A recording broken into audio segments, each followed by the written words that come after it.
Hello, എല്ലാവർക്കും നമ്മുടെ ചാനലിലേക്ക് സ്വാഗതം. അങ്ങനെ വീഡിയോ എല്ലാം കണ്ടതിന് ശേഷം ഒന്ന് എല്ലാവരും സബ്സ്ക്രൈബ് ചെയ്ത് സപ്പോർട്ട് ചെയ്യുക.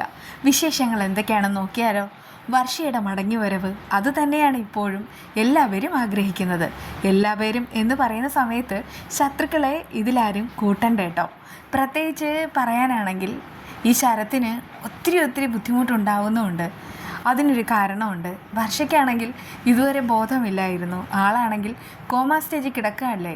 പക്ഷേ അവൾ എന്തൊക്കെയോ കാര്യങ്ങളെല്ലാം അറിയുന്നുണ്ട്. പക്ഷേ ആൾ പ്രതികരിക്കുന്നതുമില്ല. ഇടയ്ക്കാണെങ്കിൽ അവൾക്ക് ബോധം വീഴുന്ന സമയത്ത് കുറേയേറെ കാര്യങ്ങൾ ഓർമ്മയിലേക്ക് വരികയാണ്. അത് വേറൊന്നുമല്ല കേട്ടോ.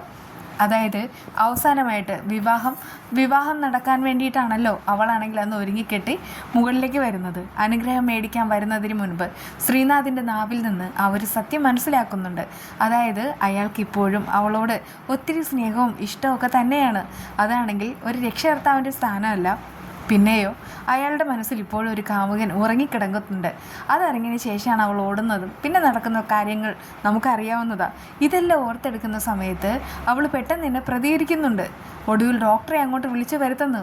ഡോക്ടർ വരുന്ന സമയത്ത് ശരത്ത് പറയുന്നുണ്ട്, ഇവൾക്ക് ഇനി എങ്ങാനും ഓർമ്മ തിരിച്ചു കിട്ടുമോ? അങ്ങനെയാണെങ്കിൽ നമ്മുടെ പദ്ധതികളെല്ലാം കുഴയും, നമ്മുടെ സകല കള്ളത്തരവും വെളിച്ചത്ത് വരികയും ചെയ്യും. അവളുടെ കൂട്ടുകാരികളെ നമ്മളാണെങ്കിൽ ഇതിൻ്റെ എല്ലാം ഏജൻ്റാക്കി മാറ്റിയത് എല്ലാ സത്യങ്ങളും കണ്ടുപിടിക്കും. അതോടുകൂടെ എല്ലാം കഴിയും. അതിനു മുൻപ് ഒരു കാര്യം ചെയ്യണം, ഒരു ഇഞ്ചക്ഷൻ. ആ ഒരു ഇഞ്ചക്ഷനിലൂടെ നമുക്കാണെങ്കിൽ വർഷയെ എന്നേക്കുമായിട്ട് ഈ ഓർമ്മകളിൽ നിന്നൊക്കെ മടക്കി വയ്ക്കാം. അങ്ങനെ അവർ തീരുമാനിക്കുകയാണ് കേട്ടോ. ഇന്ന് രാത്രിയോടുകൂടെ ആ ഒരു ഇഞ്ചക്ഷൻ എടുക്കാനാണ് അവരുടെ ആ ഒരു തീരുമാനം. അതിനു വേണ്ടിയിട്ട് അവരിങ്ങനെ ഒരുങ്ങിക്കെട്ടി നിൽക്കുന്നത്. എന്നാൽ വിവേകിനോടായി നിരഞ്ജന ചില കാര്യങ്ങളൊക്കെ സൂചിപ്പിക്കുന്നുണ്ട്. ആ സമയത്ത് വിവേക് ചോദിക്കുകയാണ്, അല്ല ശരത്തിന് എങ്ങാനും നിരഞ്ജനയ്ക്ക് സംശയമുണ്ടോയെന്ന്. ആ സമയത്ത് അവളും ചില സംശയങ്ങളെല്ലാം പ്രകടിപ്പിക്കുന്നുമുണ്ട്. ഇതിപ്പോൾ സത്യങ്ങൾ കണ്ടുപിടിക്കാൻ വിവേകും നിരഞ്ജനയും കൂടെ ശ്രമിക്കുമ്പോൾ സകല സത്യവും പുറത്തു വരും. അത് ഉറപ്പായിട്ടുള്ള കാര്യമാണ്. നമ്മളെപ്പോഴും ആഗ്രഹിക്കുന്ന ഒരൊറ്റ കാര്യം മാത്രമേ ഉള്ളൂ. അതായത് വിവേക്, വർഷ, അഭി, അതുപോലെ തന്നെ ശിവ, അഞ്ജു ഇവരൊക്കെ എന്ത് രസമായിട്ടാണ് വിവേകിൻ്റെ വീട്ടിൽ കഴിഞ്ഞിരുന്നത്. എന്നാൽ ഇവിടെ കുറേയേറെ ആൾക്കാർ വന്നു. അവർ വന്നതിന് ശേഷമാണ് ഇവിടെ കുറേയേറെ ദുരന്തമായ കാര്യങ്ങളൊക്കെ നടക്കുന്നത്. വർഷയ്ക്കിനി എങ്ങാനും ഓർമ്മ തിരിച്ചു കിട്ടുമോ എന്നുള്ളൊരു ഓർമ്മയിലാണ് ബാക്കിയുള്ള ശത്രുക്കൾ ഉള്ളത്.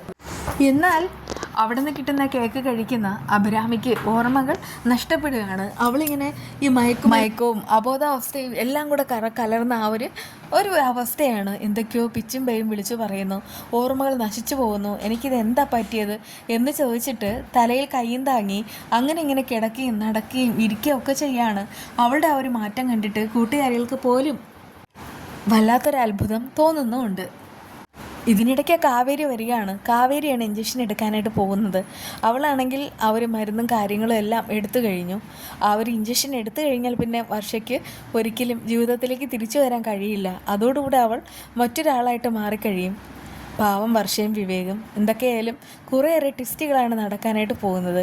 ഇവരെയൊക്കെ രക്ഷിക്കാനായിട്ട് ഇനി ശ്രീനാഥ് വരുമോ എന്ന് കണ്ടു തന്നെ അറിയണം. നമ്മുടെ ഈ ഒരു വീഡിയോ എന്താണെന്ന് വെച്ചാൽ, മക്കൾ സ്കൂളിൽ പോയിരിക്കുകയാണ്. വരുന്ന സമയത്ത് എന്തെങ്കിലുമൊക്കെ കൊടുക്കണം.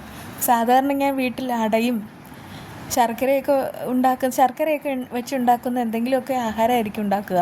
പക്ഷേ ഇന്നാണെങ്കിൽ സമയം കിട്ടിയില്ല. അതുകൊണ്ട് ഞാൻ പപ്സ് മേടിച്ചിട്ട് വന്നിട്ടുണ്ടായിരുന്നേ. അങ്ങനെ ഞാൻ ഈ കവറിൻ്റെ ആ ഒരു ഓപ്പണിംഗ് ആണ്. ഇതിനകത്തുണ്ടായിരിക്കുന്ന പപ്സാണ്. 2 മക്കളാണ് ഉള്ളത്. അതുകൊണ്ട് തന്നെ അവർക്ക് ഇത് കൊടുത്തിട്ടൊന്ന് സന്തോഷിപ്പിക്കാമെന്ന് കരുതി. ഇതിലൊന്നും അത്ര അങ്ങോട്ട് ഒതുങ്ങില്ല കേട്ടോ. പിന്നെ പപ്സൊക്കെ നമ്മൾ എപ്പോഴും കൊടുക്കാറില്ല, വല്ലപ്പോഴും ഒരിക്കൽ. എന്തായാലും ഇതിപ്പോൾ കഴിച്ചിട്ട് ഏതാണ്ട് എനിക്ക് തോന്നുന്നു 4-5 മാസം ആയിട്ടുണ്ടാവുമെന്ന്.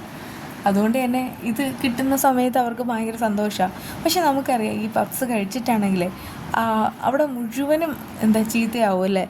അതായത് ഇതിൻ്റെ പൊടിയെല്ലാം വേണ്ടിയിട്ട് നമുക്ക് തന്നെ ഇരട്ടി പണിയാവും. അതുകൊണ്ടാണ് ഇത് സത്യം പറഞ്ഞാൽ ഇത് മേടിക്കാനായിട്ട് ഞാൻ അത്ര അങ്ങോട്ട് ഇഷ്ടപ്പെടാത്തത്. പിന്നെ നമ്മളെല്ലാവരും ടെൻഷൻ അടിച്ചിരിക്കുന്നത് പോലെ വിവേകും വർഷയും ഇനി ഒന്നിക്കുമോ ഇല്ലയോ എന്നൊക്കെ ഇങ്ങനെ അറിയാം. പക്ഷേ വിവേകിനാണെങ്കിൽ വർഷയോടുള്ളത് ആത്മാർത്ഥമായിട്ടുള്ള സ്നേഹമാണ്. അതുകൊണ്ട് തന്നെ അവർ ഒന്നിക്കണം എന്ന് തന്നെ ആഗ്രഹിക്കുന്നത്. പക്ഷേ ശ്രീയും ഉണ്ട്. അതുകൊണ്ട് തന്നെ ഇനി എന്തൊക്കെയാണ് മാറ്റങ്ങൾ വരുന്നതെന്ന് കണ്ടു തന്നെ അറിയണം. വിശേഷങ്ങൾ ഇവിടെ തീരുന്നില്ല കേട്ടോ. നമ്മുടെ എല്ലാ വിശേഷമായിട്ട് നമുക്ക് വീണ്ടും പതിയെ കാണാം. അപ്പോൾ മറക്കേണ്ട, ചാനൽ എല്ലാവരും ഒന്ന് സബ്സ്ക്രൈബ് ചെയ്ത് സപ്പോർട്ട് ചെയ്യുക. ബൈ.